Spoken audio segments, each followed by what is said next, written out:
Today, we will be exploring the relationship between the four conditions of being human that are beyond our control and our inclination to take life experiences personally. When we realize the four conditions are beyond our control, then we're able to take a breath, find some space, and make skillful choices. We're in a place of freedom and comfort. So today, I want to spend a little more time talking about how our conditioning can make us feel vulnerable in certain situations.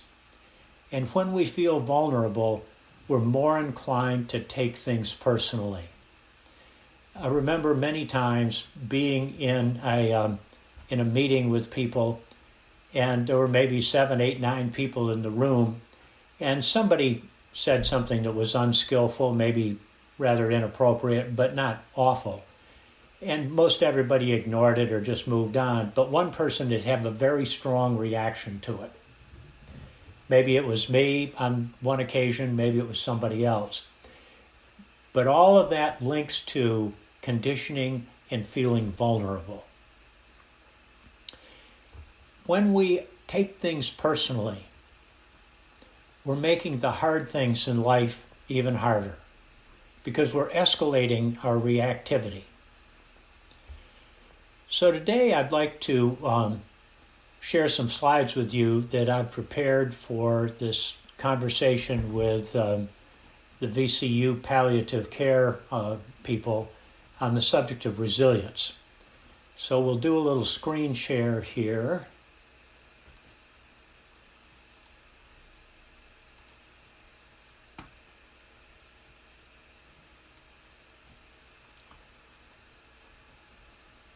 And we'll get my own slides going. Oops.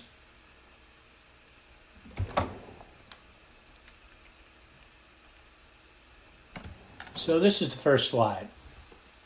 And this is all about understanding our reactivity, which I've just been referring to, how that's escalated when we feel vulnerable. And many of you have seen this before, but in case you haven't, I thought it'd be fun to share it again. This is the so-called hand model of the brain. And as you see on the left-hand side there, on the lower part, it points to the area of the wrist, which we can think of as the brain stem. This is the oldest part of our brain, perhaps 5 million years old.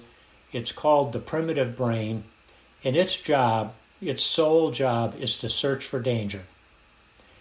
And it does such a good job, it probably identifies about 11 out of every 4 dangerous things that are on the horizon. But it's constantly sending out signals like radar and searching for danger. The other principal part of our brain is the prefrontal cortex, the so-called wise leader, as represented by the fingers closed over the palm of the hand.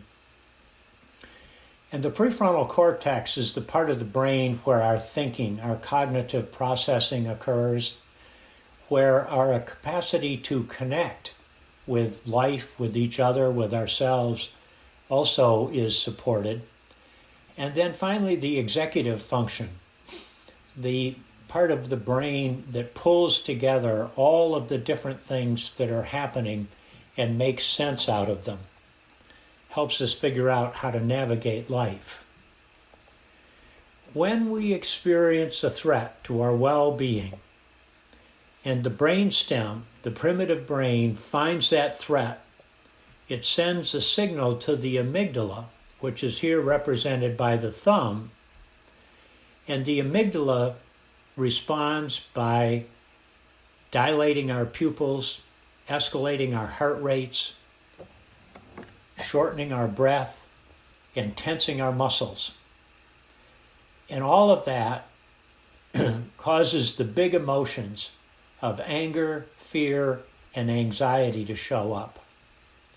And if the perceived threat is strong enough, it causes us to flip our lids as represented by the four fingers now pointing up instead of down. We have lost our prefrontal cortex. We've lost our executive function, our capacity to connect, and our capacity to process things cognitively. In this experience, in these moments, there's no thinking. There's just reacting. That's all there is to it. Or, as Kay is fond of saying, the amygdala, the part represented by the thumb, hijacks the prefrontal cortex. When the prefrontal cortex is hijacked, our ability to pay attention, to concentrate and focus is compromised. The prefrontal cortex no longer has the ability to deal with any more than a single amount of information. Our thinking becomes black and white. We lose our perspective, and shades of gray in our life disappear. We have difficulty staying organized, setting priorities, and managing time when the prefrontal cortex has been hijacked, when we've flipped our lids.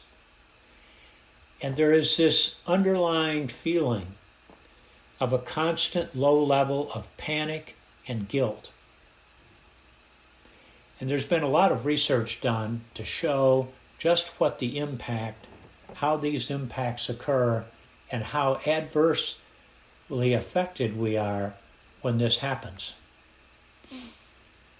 When our prefrontal cortex has been hijacked and we're in total reactive mode, that's when we can get consumed by emotions such as fear or anger or anxiety and stress. In fact, it may be that sometimes some combination of all three of those are in place.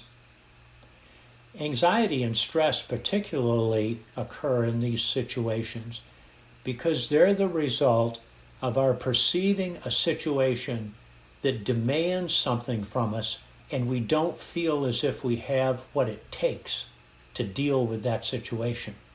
That's what makes us feel anxious and stressed. And so here we are, in the throes of fear, anger, anxiety, and stress. And when we are in a place where we are taking life experiences personally, it causes these human reactions to escalate, to be greater than they would otherwise. It causes them to be more likely to take control of whatever we choose to do next, whatever is happening. In fact, we're not choosing. We're in total reactive mode and making life harder. And so the mindfulness-based question that is posed to us is, which personal experiences from the third condition and which social conditioning from the fourth condition are most impactful in our lives? And the reason we ask this question, the reason we take the time to investigate and learn about the specifics of our third and fourth conditions is because the moment we begin investigating them in a non-threatening situation, we are in a place of awareness, of observing them, and they no longer are likely to have the same degree of control over us.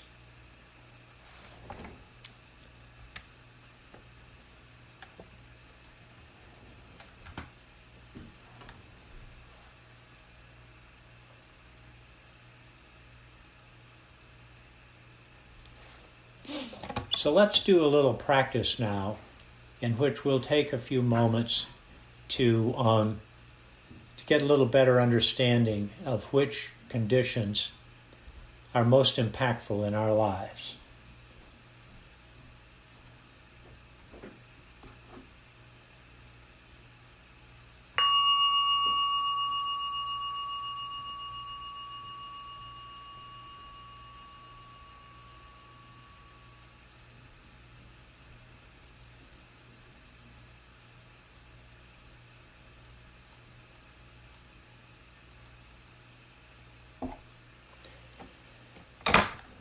Beginning with some deep breaths, giving ourselves a few moments to unwind,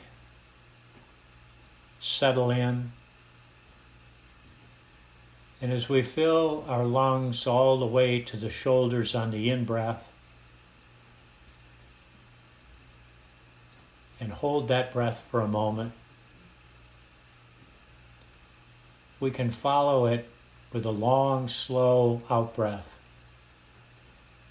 noticing how the extra energy and tension flows out of us. I often can feel it flowing out my arms and hands and fingers. And again, filling the lungs, and holding, and gently, slowly releasing.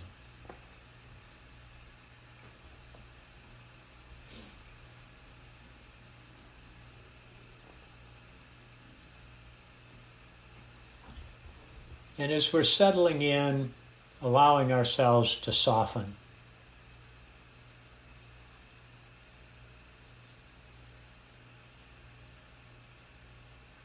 Feeling the softening all over our bodies. And as we direct our attention to our breathing, feeling the softness of our natural breathing process, of our not having to do anything special.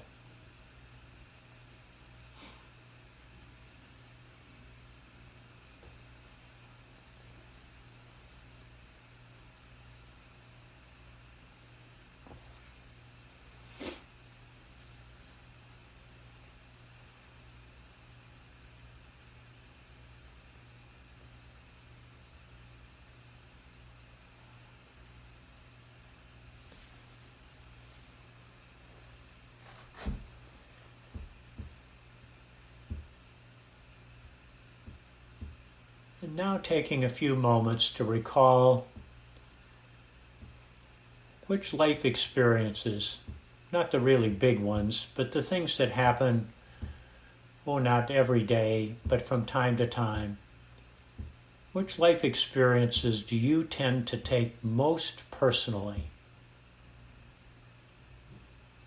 What is it that somebody says that tends to especially aggravate you, even though others may not be aggravated?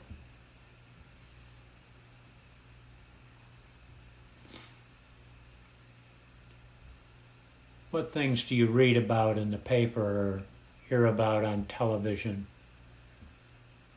that are especially aggravating to you?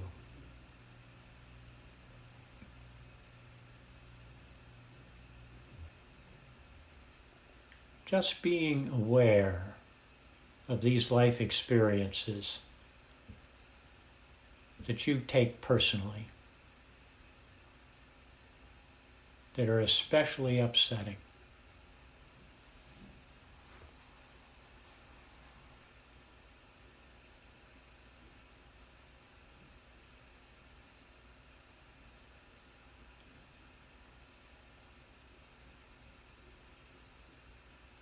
And now reflecting on the experiences you had, especially growing up, or the social and cultural norms that were prevalent in your life, and making a little connection between that conditioning and what it is that you tend to take personally. Making that link.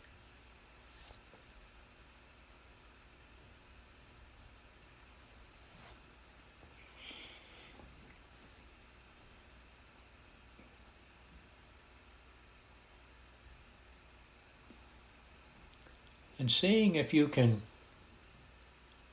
make this connection, seeing what conditioning contributes to taking things personally, from the perspective of being a scientific observer.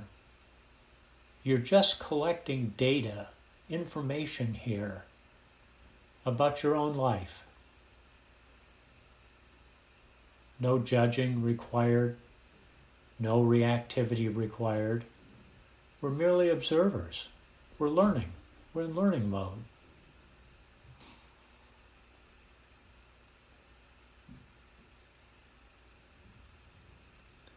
Allowing a little space for this observing to occur.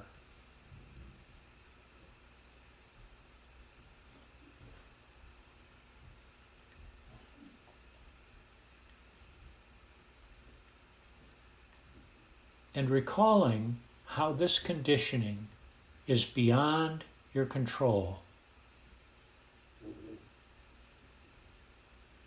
In this case, things that happened when you were growing up, or social and cultural norms, they're not within your control.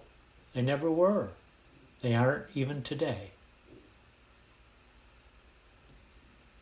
Just repeating the phrase, beyond my control, to yourself a few times.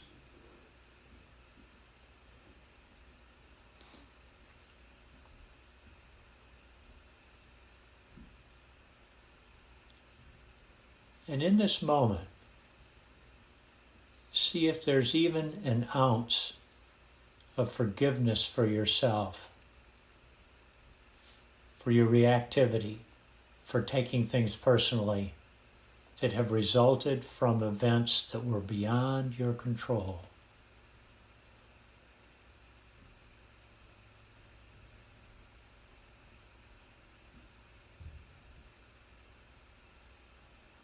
What does that forgiveness feel like? What does it feel like inside?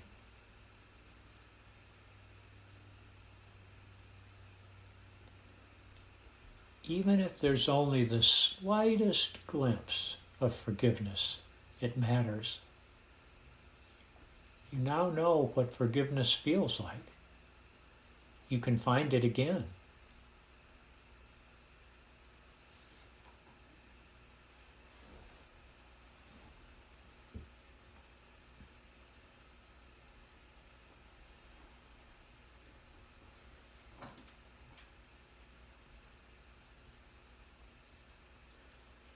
And coming back to your breath now for a few moments.